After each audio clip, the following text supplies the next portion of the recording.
Hello, and welcome to today's episode of the Todd Westra Show, where we help bring practical applications of entrepreneurship and leadership to your life. In today's interview, we had an amazing chat with Rocky Romanella. He is a superstar in my mind. Not only has he had years of experience in large business, but also in small business and starting his own business that was a follow-up to his amazing career at UPS. The thing I love about Rocky's story is that he not only was an executive at UPS, he was the president of 3 different departments at UPS and was instrumental in the largest franchise rebrand in history, not only for their companies, but I believe for the entire nation. Super cool. You may have heard of the business, mailboxes, etc.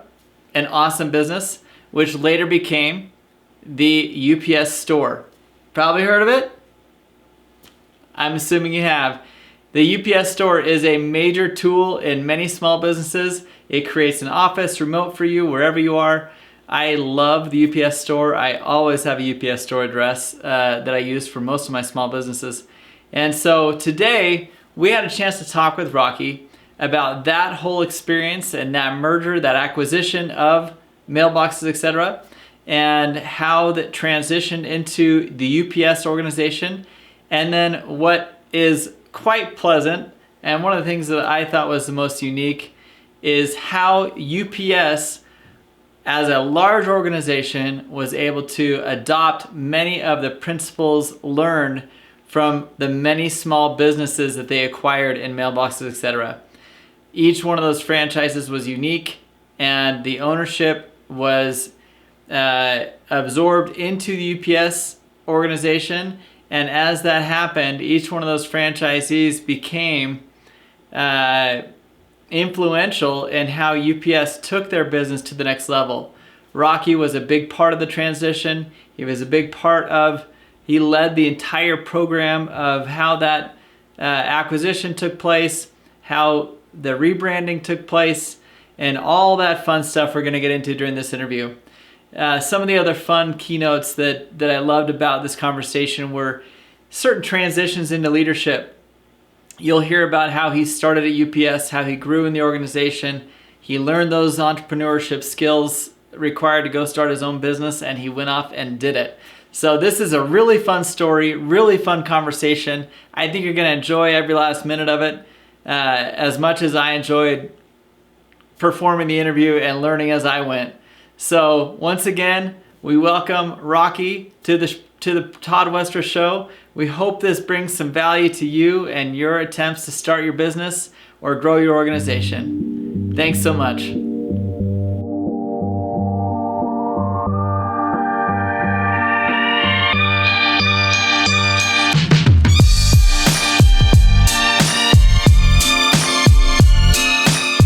Okay, today we are so excited to welcome Mr. Rocky Romanella. Well, thanks, Todd. It's a pleasure to be on the show with you. How are you? Yeah, very good. Thanks for asking. It's been a little cloudy, a little rainy here in New Jersey, but other than that, I'm excited. Look forward to our conversation. 'Tis the season, right? It is. Yes, it is. Yes, it is. Well, Rocky, I am so excited to have you on the show. We've known each other now for a little while, and I can't help but think that you bring a ton of value to my audience in the fact that you have got some just amazing background in both big business and small business, tying the two together. You bring a lot of insight from both the administrative point of view and from the kind of the back end point of view, and really bring a dynamic, conversation to the point that there are so many similarities to big business, small business, and there are so many lessons to be taught to each other that so many people ignore and think that we are just in 2 totally separate worlds. So today I want to jump right in and get a little bit of background. Let's set the stage a little bit. Tell us a little bit about how Rocky became who you are today, how you became who you were 30 years ago, jumping into the industry, and kind of what set the stage for you to be in this unique position where you were? Well, thanks, Todd. So I started out June 15th, 1976, unloading trailers at UPS. I was working my way through college. I actually was going to school to be a high school history teacher and a baseball coach. High school history teacher, huh? Yeah, I loved history and sports and coaching. And one of the things that jumped out at me as I was working my way through college is that those leaders that I engaged with, even as a part-timer, if those leaders, the most successful ones, were those who could help people connect the dots to get their people to understand what we're trying to accomplish and what role they played. And so for me, I never gave up my teaching passion. My classroom now became inside a business. And so I said, well, look, if I can still teach, I can still coach, just do it in a business setting. And so changed my major. Right. Graduated St. John's, became a UPS driver. In those days, you drove before you become a full-time soup. I loved being a UPS driver. We were on paper in those days. That's how long ago it was. But wow. So UPS in 1976. I mean, tell me about. I guess I didn't think that UPS really even came into business until the 80s. Was it? When did UPS even come into existence? UPS was founded on August 28th, 1907. So, Oh, is that right? Wow, I did not realize that. Yeah, Seattle, Washington. We were one of our founders, Jim Casey, was delivering packages, or you went shopping and he would deliver those kinds of things. He was actually babysitting at one time. They were actually doing telegrams and those kinds of things, and then moved to Southern California, and then in the 30s moved to New York City. And then it wasn't until the early 70s that the whole country was tied together, because in those days you had the different rules and regulations between states. Interesting. And then we went internationally in 75, 76, Germany and Canada. And then I think in the early 80s, 81, 82, it was the first time we had an air network. I mean, we had a second day air offering early on in our on our company, but the next day air, as you know it today, was in the early 80s. FedEx was actually the original overnight company. Today it's synonymous, right? Saying that overnight FedEx. But we went into that business, and then later on into supply chain. So and were they always brown? Yes, sir. Pullman brown, as a matter of fact, because it didn't show the dirt as much. That's awesome. Yeah. That makes a lot of sense, actually. Yeah, rich history. UPS has a very rich history. I apologize for the ignorance. I didn't come prepared to know my UPS history, but that is awesome. So 1976, they're just starting to connect the nation together, build this giant network of delivery, and you jump in fresh out of college, and then what? So I become a UPS driver, and the great lesson there I learned is I love the opportunity to be a driver and learn the job firsthand. And then the lesson I learned there is any job you took on from that point forward, the first thing I did was say, well, let me get in and try to learn the job. So for example, we purchased mailboxes, et cetera, and rebranded to the UPS store. And I had that as a direct report. One of the first things I did was go work a day in the store. Right.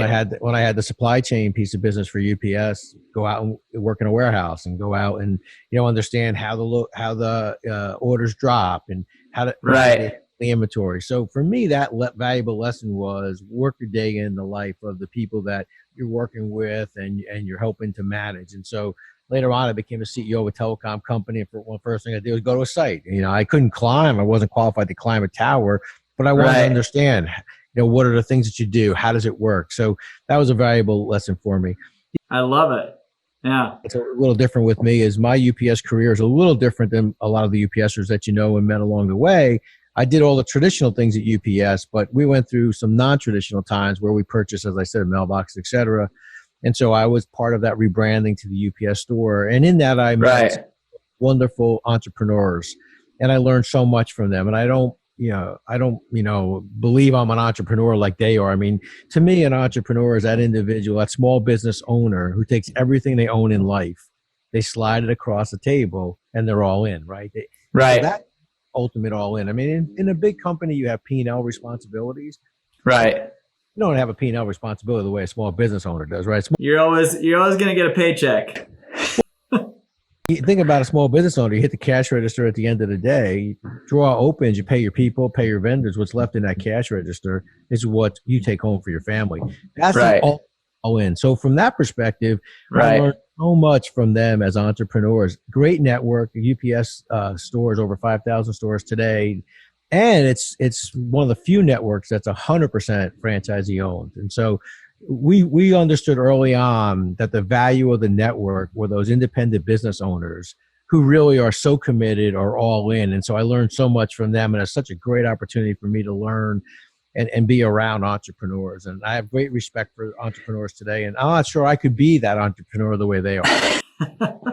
Well, I'll tell you what, it is not an easy task to become an entrepreneur, but I want to re-emphasize what you just said, because it's so applicable to every entrepreneur. And I see a lot of entrepreneurs make this mistake of not jumping in and not understanding what it takes to be the frontline person in that particular business. I meet so many people nowadays who have this idea or this concept that being an entrepreneur or being a startup guy means that I've got an idea, I'm going to get some funding, and I'm never going to step a foot in that trench. I just want to be, I think I've got the system figured out and I'm going to hire people to do all these things.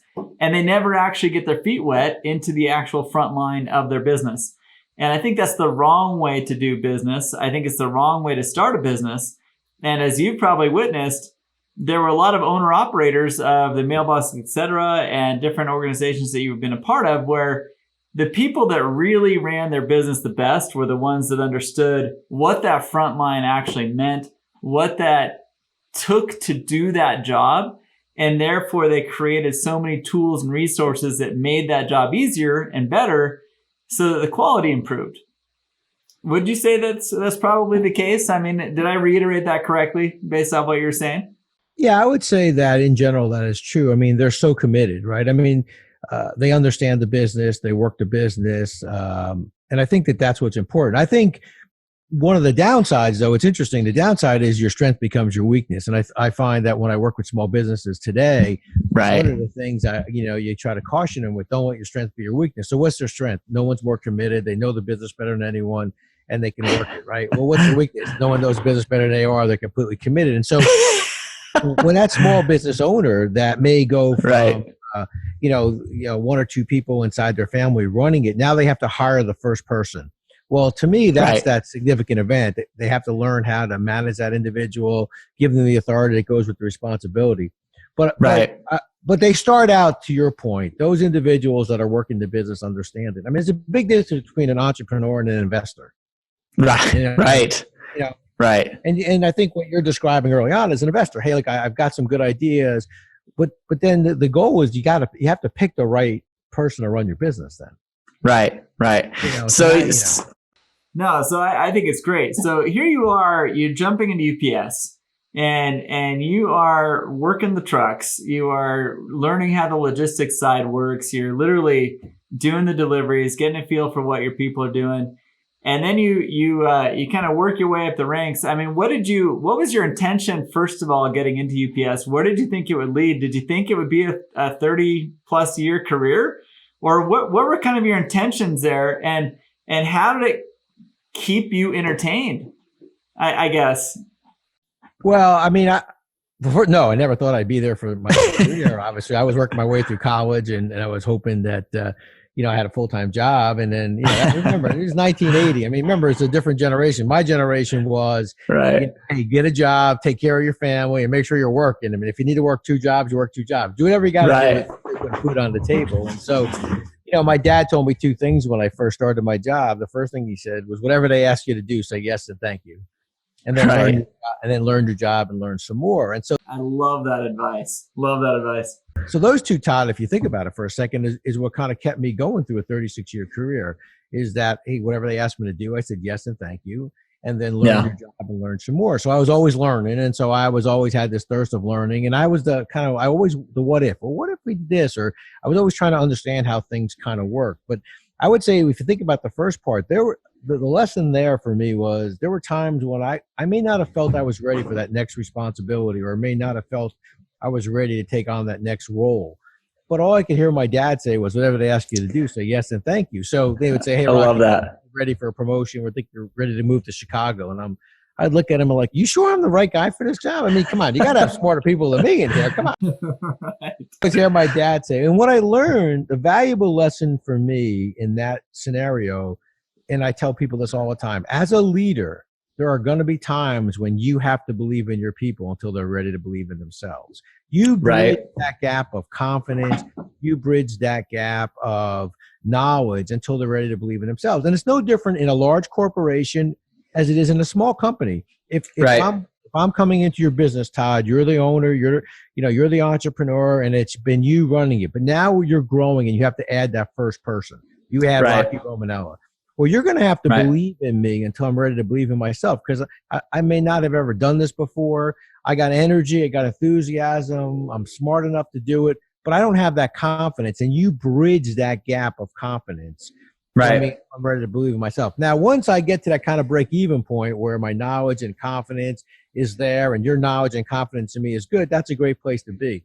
Then once I start to really do well, that's when you got to let me fly. That's when you have to step back and not overmanage me. Right. And it's the same thing, Todd, in a large corporation as it is in a sole proprietor. Once you add that first person, I think it's important to understand you're going to have to believe in those individuals until they're ready to believe in themselves. And that's the biggest lesson I learned through that promotion from within inside of UPS.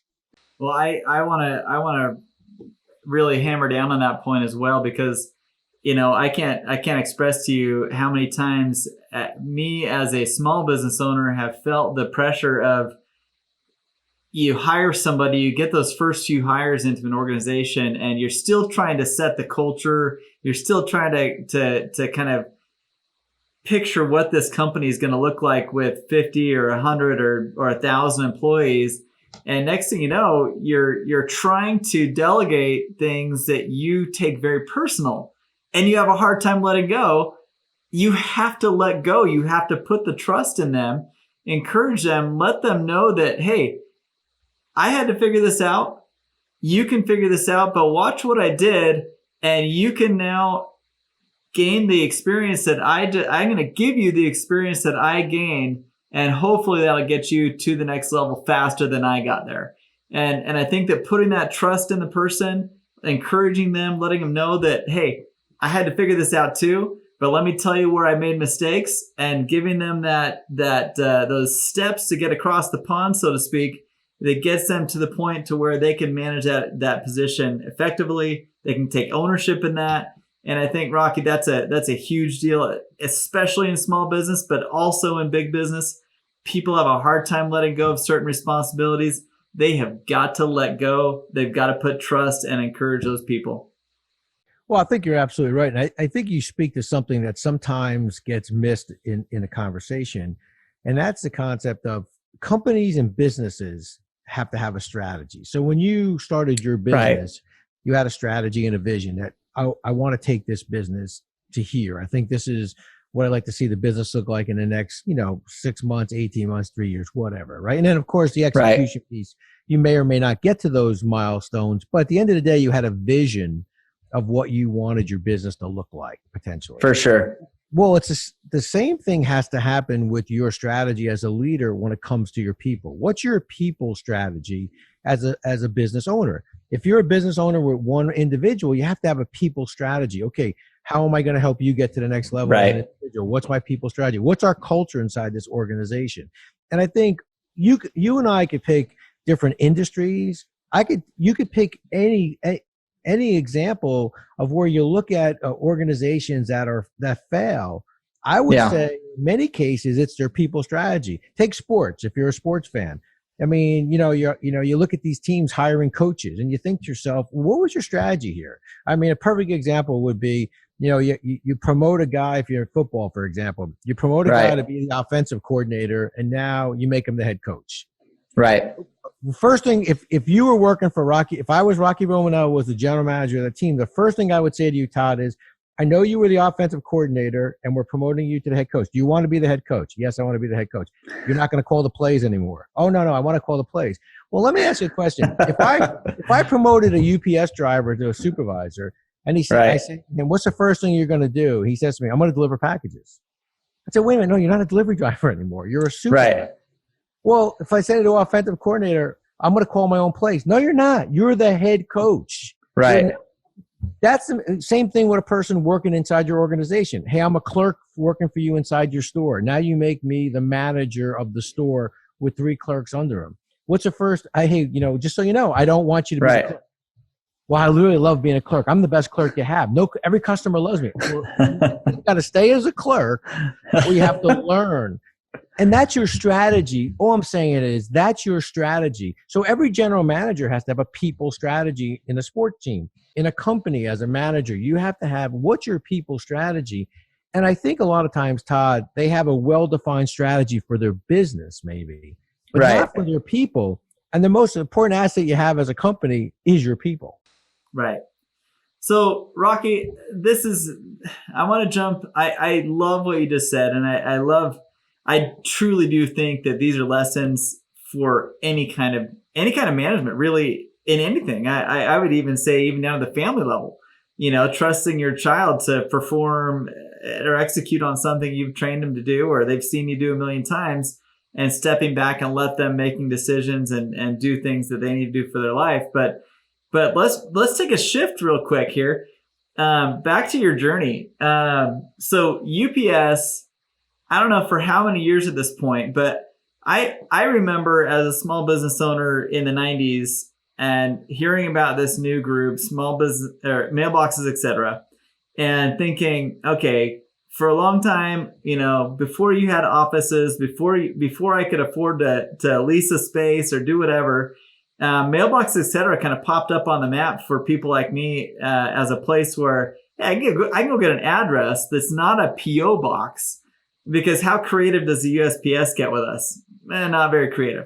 And so mailbox, etc., comes into the play with a creative solution for small business people. Hey, get an address, get this. We'll get your mail. We'll sign for packages. We'll do these cool things.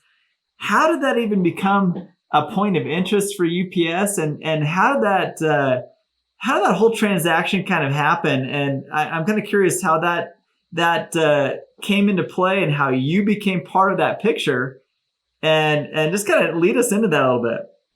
Well, obviously, in the early part of the process, it was people received UPS packages in those days, but nobody knew how to put a package into UPS, right? So you got a package at your house, but you had to go to a UPS customer counter at a UPS facility. Right. We're always in industrial areas to begin with.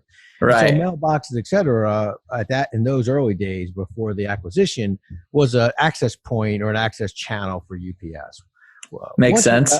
Right. But then once we understood the power of that network and the power of that brand, what we realized, it was small business owners helping small business owners. And it was just a great place for us to be. And so we acquired Mailbox, et cetera, and then did our homework to understand what should it be rebranded?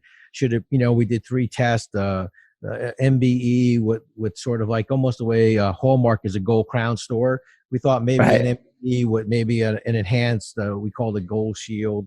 Then we thought maybe a co-branded look, and then what it became today, which is the UPS store. And for various reasons, the first 2 did not give the lift that the UPS store brand did. And so we rebranded to the UPS store, the largest rebranding in franchise history. And I believe today it's still the largest rebranding because you think about Dunkin' Donuts rebranded to Dunkin', but it's still Dunkin' Donuts that we rebranded completely to the UPS store, which was completely different. And we didn't mandate it. We went out and did road shows, and the franchisees, signed up to be rebranded to the UPS store. But the thing that we learned, and the power of it, was small business owners helping small business owners. And that to us was the power. And today it's amazing, the network. It's over, like I said, it's over 5,000 stores. And it's just great entrepreneurs helping other great entrepreneurs. So for example, you have a mailbox there, to your point. So think about if you have a mailbox address on, Madison Avenue in New York, or, but world-class printing. There's well over 50 stores that have 3D printers in them. Right. And that, so think about That's amazing. Right. Think about the power of the alternate delivery. Distributed employees are working out of there all the time. I'm a rep doing warranty repair. Sure. Do I have to wait home for that, warranty piece to go to your house and fix your part, or no? I just get delivered to the UPS store. I show up there, boom, I pick up the part. It's efficient. So I think there's so much value in the UPS store network. But the thing that we saw day one, that we had so much, we still do have so much respect for, was the entrepreneurial spirit. The fact that, and that's why today they're 100% franchisee owned. We don't own stores. Now, most franchise network own stores. Right. No, we don't. We're big business. We need there. We can learn from them, the entrepreneurial spirit. And so we chose to have them be 100% owned by franchisees because we have great respect. And I certainly did during my tenure with that network. I have great respect for the entrepreneurs. And like I said, I don't know if I could do that. I've never, I got my own small business, but it's later on in my life, and in my career. That is so unique. Yeah, no, that is so unique and so cool that that they did that way and not try to compete with their new acquisition.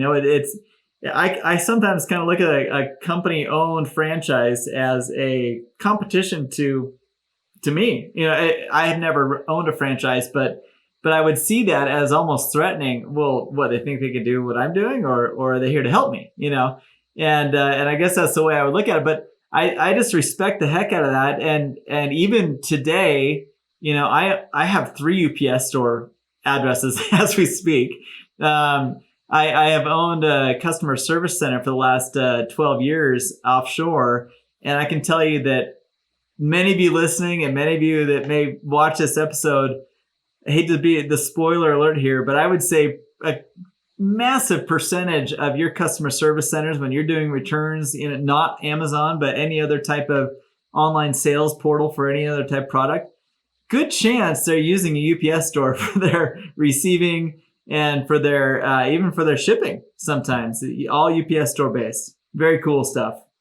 Well, if you're looking, and think about it, small businesses today, if you're a small business owner and you're looking for a solutions engineer or a solutions provider, someone that it's not a approved vendor, but really kind of that trusted advisor. Your trusted advisor is that UPS store owner. You're going to walk in there and you're going to tell them about your business, what you're trying to accomplish, whether it's a return from an e-commerce, whether it's some service you're trying to provide on behalf of your customer base, or if your marketing strategy. Okay, well, they can print your marketing material, they can induct it in and put it into the USPS. The next thing you know is you've got a complete full portfolio of marketing. They're really your small business consultant for you as a small business owner. I totally agree. And kudos to UPS for making that, kind of encouraging that environment where they really embrace the entrepreneurial spirit, kind of let it be, but then gave them some perks that they needed to make that business all the better, is what it sounds like. Because that's, as a consumer of that particular service, I can't tell you how much I have appreciated that. And literally store to store, I appreciate the differences of each person, of each proprietor. Each franchisee kind of has their own little twist, but I can expect certain things to be the same and still get their own personal flavor to the arrangement. And so I really, really appreciate that in the UPS store franchise. Well, I think you bring up a great point that transcends the UPS store conversation. So I think in leadership, you recognize, and there's a gentleman who's the president of the UPS, Tim Davis, does an outstanding job. Tim's a former Marine, just an outstanding heads up the toys for Todd. He's part of the board there. Right. Just a great person who has great vision, right? And so that UPS store continues to grow and develop. But I think the thing that I've always respected about Tim is that he understands that we're all individuals. And so as a leader, you don't want people to lose their individuality on the team that you're on, right? Sure. So you want people to be individuals, feel good about themselves, allow their styles within the confines of this is what we're trying to accomplish as a team. And Right. it's the same in franchising. You want those individual franchisees to be individuals. You want them to be owners. You want them to feel good about what they're doing. And each person has their own little bit of style of how they do it, but they work Sure. within the confines of a franchise organization. So if Todd visits a store in Portland, Maine or Portland, Oregon, he gets the same experience, but he meets a different owner, right? He might meet Rocky Romanella in Portland, Maine, and he's, one type of style guy, and he may meet Mary in Portland, Oregon, and she's a different style. But it's consistent. 100%. It's consistency with the experience. That same happens when you manage people in any organization, whether it's on a team or whether it's on, in a business. You want them to feel good about themselves as individuals, to feel like they're valued participants, but they work within the confines of the goal of the organization or the goal of the team. Right. Now, and that's something that I've learned, in my team building company. We have taken a lot of strides in working with some very large organizations and doing some team building and coaching with their leadership teams and trying to develop a better culture and better way of thinking. And oftentimes people feel a little bit boxed in their organization. Maybe they have a supervisor, or maybe there's a leader 2 levels higher than them who does things a certain way and doesn't give them the flexibility to think for themselves and how to meet the goals of that supervisor, that leader, at the same time creating their own flavor, their own feel within that organization. And ironically, 9 times out of 10, that leader 2 levels high is perfectly fine with them having their own little jive, their own little, culture that's going on in their organization, as long as they're meeting the objectives that he has set out for them to achieve. And so how do you speak to that? I have not been a manager in a large organization like you have been. How do you speak to that? Do you feel like, you've been in both leadership positions and that guy climbing the ladder? Were you ever rewarded or disciplined for trying to make that kind of own your little section of people? Well, I think what happens is that, the organization, and I can speak for myself as a person running large organizations. I think that you want people to feel good about themselves and feel good about what they're trying to accomplish, but they have to do it within the confines of the organization. So I think so at UPS or any company, we have rules and regulations. Same thing with you. I mean, if I walked around, one of your, phone centers, I mean, I'm sure you have values and ethics, and they're posted in what you stand for, what your organization stands for. And so as long as you understand this is who we are, this is what we stand for, and these are the things we won't compromise inside the organization, well, then with your personality, you're going to communicate. Some people are better one-on-one communicators. Some people are better in a group. You're gonna discipline appropriately, but you're gonna have your style to discipline. So I think that you're gonna have those difficult conversations using your style. So I think it's important to allow people to have their style. So for me, for example, I'll give you my quick example. So in my book, Tighten or Lug Nuts, there's a character, and his name is Joe Scafone. And how that character was born is some years ago, probably well over 20 years ago, when people would bring me a new idea. And I was trying to challenge them to maybe not stop at the first right answer, maybe to look past that, the first part of the answer. Not because I didn't think it was a good answer, or I didn't think it was a good idea. I was just trying to challenge them not to stop at the first right answer. I would say, hey, Todd, that's a great idea. But you think Joe Scafone thinks that's a good idea? And so Joe Scafone became that character that allowed me to challenge you in a positive way. Well, that was just my approach to doing it. Doesn't mean everybody should come up with a character. So now when I wrote the book and I started to talk about the many things I learned through my journey, some of the lessons I learned, some of the great people I met with, some of the lessons that I was able to maybe impart in other people, it was more natural for me to do it through a third person, because I didn't like saying I would do this or I think you should do this. The same way when you brought me an idea, I didn't like. That is so intriguing. How did you build this character out? I mean, how did you kind of develop that in your? Did you think about it, or did it just kind of come out in a conversation one day? Well, it came out, and it was a story I was telling someone about. It was kind of a joke story I was telling someone about a guy named Joe Scafone, which we all thought was pretty funny. And as time went on, it became part of me. It's just that became that third person. Like, well, Joe Scafone. So people would come to meetings and actually say to me, hey, I covered this with Joe. Joe thinks it's a good idea. Let me look at it. But I was the goal for me, hey, right? The goal for me was trying to find a way to challenge you in a positive way. And it's the same when you're managing people. I want you to feel good about yourself. I want you to bring me ideas, but I want you to think through them. And I think one of the mistakes that people make is they stop at the first right answer. Now, it's a right answer. I got it. But when you're making decisions, there's unintended consequences. Can I look past that first right answer? So for me, I was just trying to challenge people in a positive way. And so everybody should use their own style. But the goal is, to your point, be an individual, take ownership of what you're trying to accomplish inside your group or you as an individual, and own it. Sure. And I would say that even, personally, I used to own a business that was very, very custom, very somewhat owner dependent. And a lot of people in the audience are going to recognize this. There's certain boutique type of businesses where you are the owner is the face of the company. They kind of are in the customer's face. They're the first and last person the customer sees. And then they've got some great workers that come in and do everything in between, but they're kind of there to set the stage for the sale. And then they kind of come there after the fact, make sure they liked it. In this particular business, I can recall, I owned that business for a little over 10 years. And I can remember we had one client who was just a real joy to work with.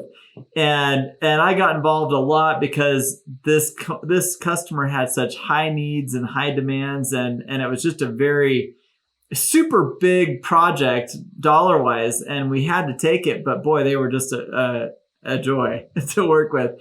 And after that project finished, each one of my employees that were working on that program, I had to work with them kind of one-on-one to coach them through working with that type of personality. And from there on, I can't tell you how many times we would recount, hey, treat this next person as you would treat that person, because the things that you learned how to do with that, and it may not have been a Joe Scafone, but I mean, it was definitely,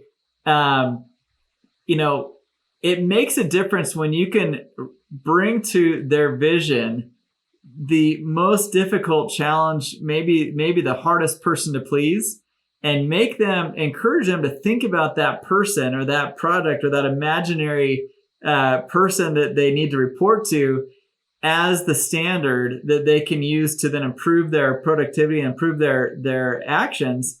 It gives them that vision where they feel like they need to be, and boom, they accomplish way more and they think for themselves a lot better. And they kind of, I love the fact that you had an imaginary, person that they would report to or think about when they were doing things. But in any business, think about that biggest challenge you had to face and how successful were you in achieving that, and then duplicate that even with the easy clients, even with the people who aren't so difficult to please. And guess what? You're going to blow their socks off with service, with quality, and just make the experience so awesome for that customer. They're going to refer it to everyone else. Well, and I think you bring up a great point. It's how do you get that line of sight with the customer as you're performing your job, right? So, I remember we were building a solution when I was running the supply chain piece of business for UPS, and we were getting into the healthcare piece of business. And we're about to win our largest healthcare customer to that point, and we're sitting there with the CEO. Him and I were sitting there talking, and he said to me, I think we're about ready to go. He said, but here's my biggest concern, Rocky. My 1,800 packages a day are going to get lost in your 14 million packages a day. And I said, no, Gary, that won't happen. And he looked at me and he goes, you seem so sure about that. And I said, because these aren't packages to us. These are patients. Right. And so we looked at every package as a patient. And so what we did is, as we onboarded new healthcare patients, we would actually take their orientation that they would give their people to learn about the product and give it to our people. We actually had patients. I talked to Gary and said, Gary, do you have patients that use your product? Yes. They're spokesmen. Yes. You think they'd come in and address our people? Yeah. So we would bring in actual patients who were using these different products and they would, think about how that that sounds when you're sitting across from a group of people who are going to pick that order, and you say to them, I know you're picking a lot of orders, but when that product doesn't get to my house on that day, I can't leave the house without that product. And so it makes a big difference. And so the ability to get a line of sight with the customer, I think, is so important. And I think that's what you're speaking about. How do you get people to not look at it as a process, but to look at it as there's someone behind the process? Who is that person?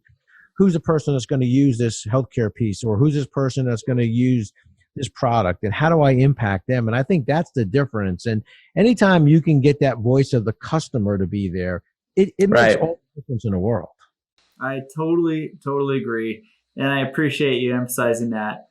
And to be honest with you, it's not a surprise, but it is a comfort to know that people in the UPS organization do think about the customer and they do think about the end client. I think that your your pivot to turn into the healthcare industry probably did a lot for the company in thinking about, kind of readdressing that shift of, okay, we are dealing with people who need this product, and I don't know the extent to which UPS jumped into the medical industry. I do know it's a massive portion of what they do, but tell us a little bit about how that pivot may have affected the rest of the organization. Were there lessons that you learned from there that you feel like you immediately incorporated into other parts of your business? Well, I think that for us, as we got into the supply chain side of the business, I mean, we had different verticals. We had high tech, we had automotive, we had retail. We as we were moving into the healthcare, it was natural, I believe, for us because we were a compliant company.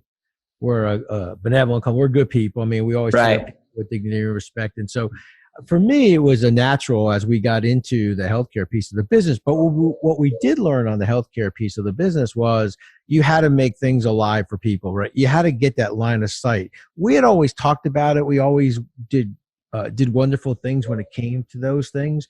But what we learned is that in almost everything you do, there's some enhancement, whether it's a Christmas gift at Christmas time, or whether, it's a healthcare, obviously important, whether it's a health, some product or service in the healthcare. But even, for example, you're running your business and you're waiting for your computers to get there. And you're ready to go. So you started to understand that you do make a difference, and that this e-commerce space was a difference maker for people. And so I think it reinforced this fact that you do good things. There are just not a lot of things you do in the course of a day. There are a lot of good things that you do in a day, and you should feel good about yourself as that UPS service provider or driver, or as a person inside that's, loading the trailers and making sure we're facilitating commerce. So I think it just reinforced that you do a lot of good things, and you should celebrate those things and make sure people know that you appreciate that they're doing it on behalf of your organization. And the last thing for me, I think the mistake that sometimes happens is that the brand isn't the CEO. Sure. The brand isn't the wonderful graphics. The brand is that individual closest to your customer.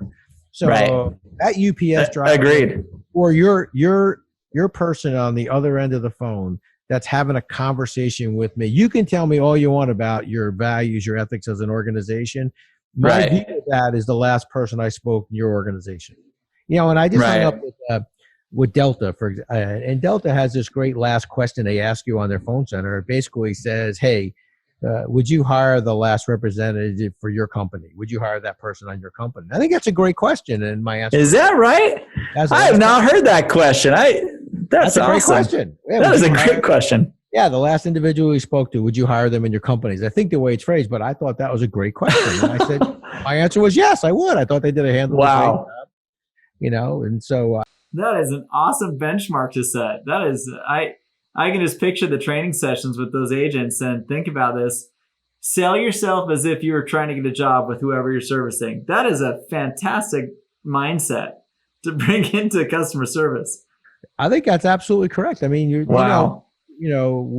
if that was your, we were working with a flight ambulance company, and we said to them, look, if the person on the other end of the phone that's calling you was calling about their grandparent or your grandparent, how would you handle it? It would be a lot different than right now. So I think that you have to breathe life into what you're accomplishing, what you're trying to do. Right.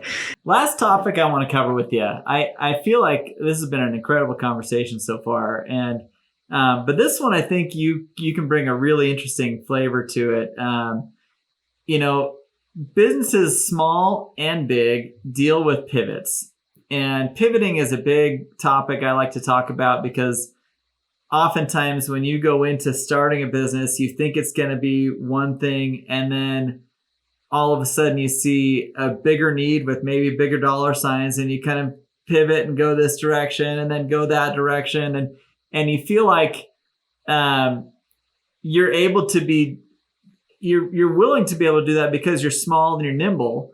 But as you start to grow and you have hundreds of employees, thousands of employees, and as you've experienced growth getting into tens of thousands of employees, how do you measure the gains you might get from pivoting, and how full board do you go into that? What's the decision-making process look like in a large organization to make a pivot versus, I can speak easily to a small business making a pivot. Sometimes your entire model will change. Whereas in a big business, you've got to keep controls over what you've been doing, as well as kind of acquiring a new market share or just kind of taking a slight turn in a different direction. Well, I think let's start real quick at 50,000 feet. At 50,000 feet, the first 100 years doesn't guarantee the second 100 years. So for exactly. So that's the key right there. I mean, I give it two quick examples. Sears. Yeah, that's right. Think about Sears, right? I mean, I never, 5-year anniversary, they don't have a catalog anymore. When asked why, nobody buys on catalogs. Well, isn't Amazon really Sears and Roebuck today? Except on right. How about Woolworths, 5 and dime? Nobody wants a 5 and dime when they closed the Woolworths over 100 years in existence. Well, now there's a Dollar General under 5. You got, the dollar store. They're everywhere now. So I think at a very high level, it's important to understand that first 100 years doesn't guarantee the second 100 years. And of course, Wayne Gretzky, the great hockey player, when they were analyzing him, they realized that he wasn't the fastest skater, didn't have the hardest shot, certainly wasn't the toughest guy in the corner. So they just said, we should just talk to Gretzky. And when asked, Gretzky simply said, I go to where the puck is going, not to where the puck has been. And think about that for a second, because that really is the answer to your question. I go to where the puck is going, not to where the puck's been. Did you ever watch a game and somebody says, how could Wayne Gretzky be alone in front of the net? Everybody should know where Wayne Gretzky is. How did that wide receiver, get wide? Because they were where the puck was. They were in the corner fighting for the puck. Gretzky said, well, that's where the puck's been. I'm going to where I think it's going, which is in front of the net. Well, businesses have to do those same things. They have to try to get a sense of, and it can't be knee-jerk. I think that's your caution, right, when you're asking a question. Got to be careful. Right. You could be changing every 3 or 4 minutes, and, student body just sends havoc inside the organization. I think what you have to do is you have to have a very for me, I always had a process. I would have these series of questions that I would ask as people would bring me. I think we need to pivot. I think we need a new product. I think we need to go in a different direction. So my first question was always, well, who's the customer? Who's the customer in what we're trying to solve for? And I know that sounds like a simple question, but you would be amazed, Todd, how many times I asked that question.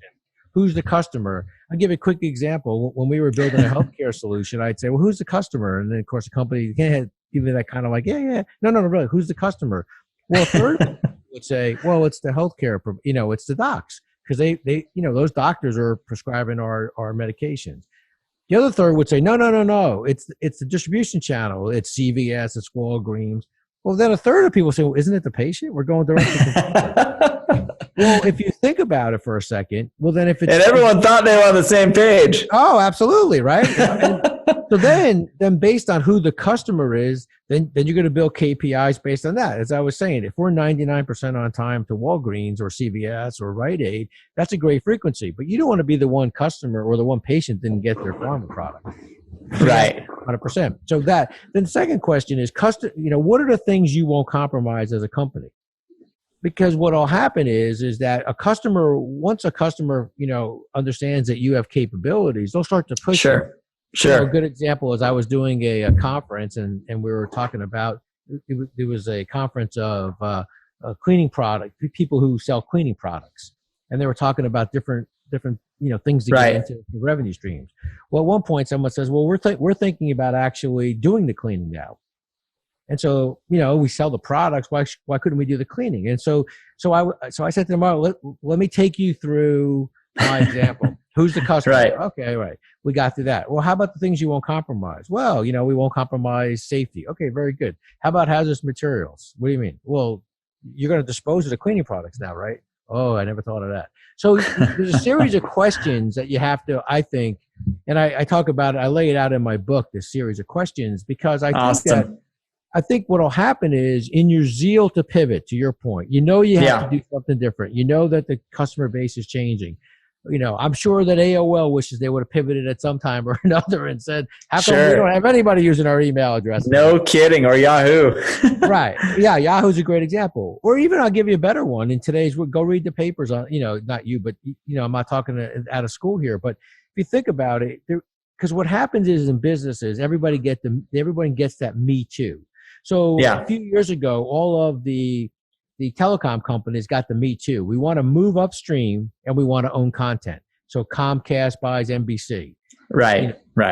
Disney buys, everybody. Right. Well, ABC and ESPN, right? Think about Verizon. Verizon owns Yahoo. Verizon owns AOL. Verizon owns Huffington Post. So they bought content.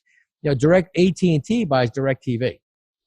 Right. Not today, because they want content. Well, now all of a sudden they're not sure they want to own DirecTV anymore, right? You listen to the earnings calls and it's not, I'm not sure this is, So I think that if you think about it, as you're starting to make that pivot, all I'm saying is you're making that pivot. The discipline with which you ask those key questions, who's the customer? What are we trying to accomplish? Right. What are the things we won't compromise as an organization? Is this near neighbor or is this someplace we really want to be? What are the KPIs we're going to live up to? Can we live up to those KPIs? Is this part of our core business or is this taking us a place we don't really have the skill, knowledge, or expertise to do?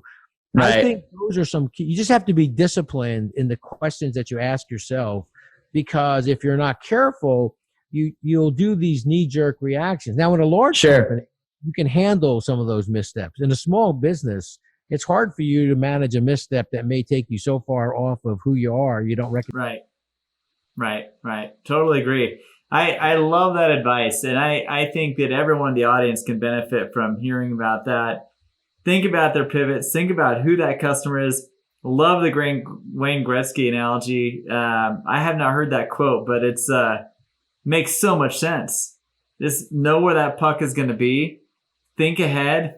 Don't be so reactionary and just don't be where everyone's at, but be where you think everyone's going. And I think if we can, all of us, learn to do that a little bit more, we can run a better organization. We can run a better company. We can start a better business by being so clear about who that customer really is and not who we think it is.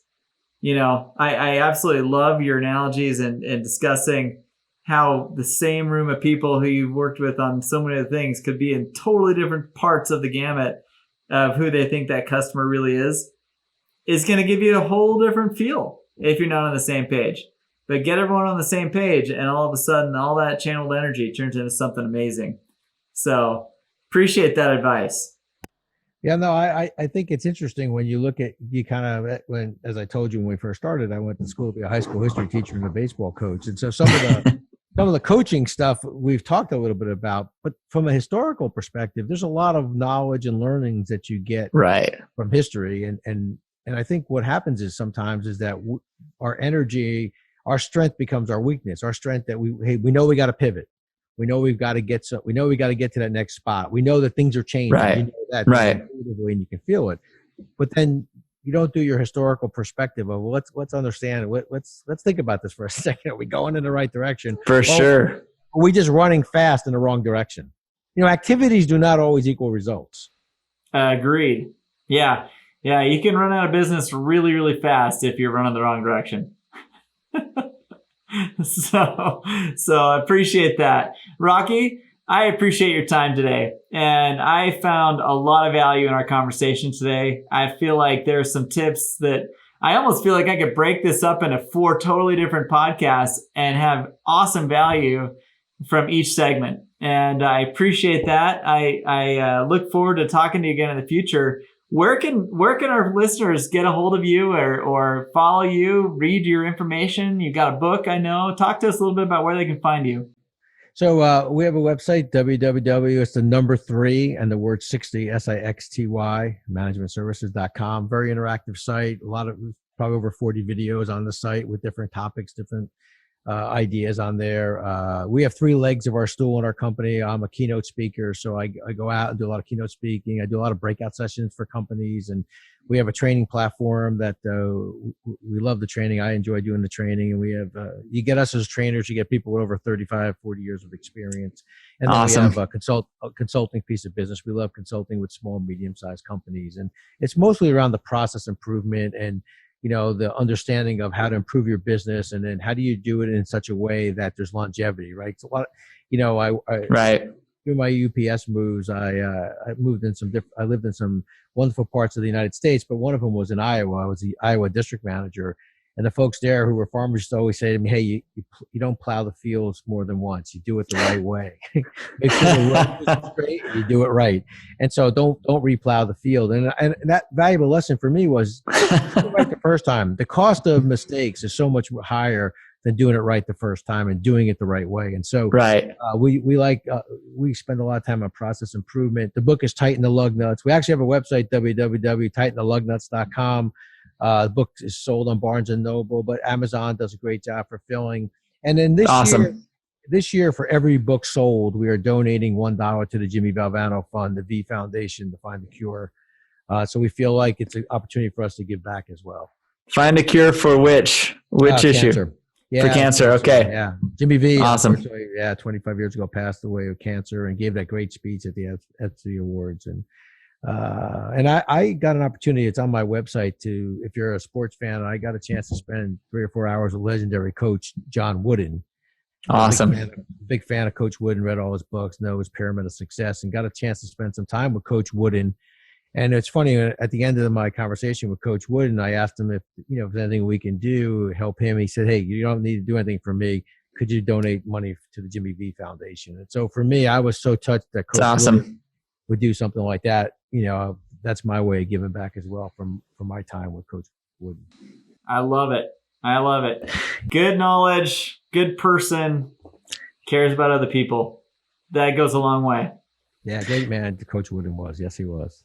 Well, I was talking about you. So thank you, Rocky. I appreciate your thoughts and sharing what you've got and contributing to things like that. Philanthropic pieces to anything make everyone feel better. And I think it definitely comes around to help you more so than it may help others in some respects when you give that time and energy to the right causes. So thank you for doing that. Enjoy the rest of the season.